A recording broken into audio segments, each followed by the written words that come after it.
Hey, it's Dr. Dare with 5 things some of us wish we would have done before the death of our parents or grandparents. You know, a lot of times I sit back and think about like childhood and those times with my parents, and there's so many things I wish I would have done differently. And that leads me to number one. I wish I would have really understood how, as a child, that our relationship with my parents would end down the road so that I could cherish that relationship more and just really enjoy them. Because I think as children, you don't realize, I mean, we love our parents, but we don't realize how important they are and how this relationship down the road will end, and that leads me to number two.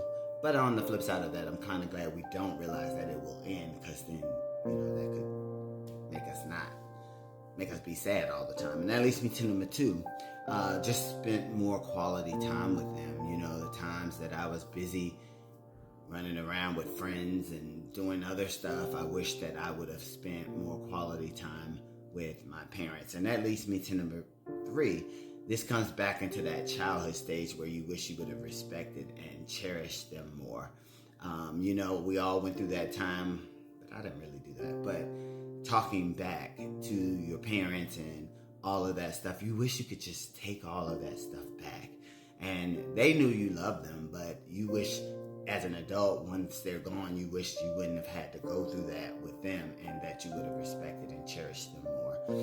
And that leads me to number four.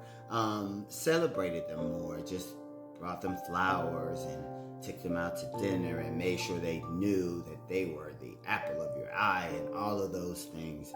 And that leads me to number five. This is a big one now, that I wish I would have made more videos and took more pictures of them, because sometimes when I'm wanting to see a picture of them, it's like the same one that I've been looking at 10, 15, 20 years, and nothing can change about it, or the same video. And it's so helpful to have a video of your parents, and that you can look back on, because sometimes when they've been gone for a while, you start to forget like how they sounded, their characteristics, and all of that stuff. So this is a part of grieving as well. Just reminiscing and bargaining and thinking about the past. And so it's okay. But if you're struggling with your grief, please seek a therapist so they can help you maneuver through your grief. Praying for everybody who has lost anybody.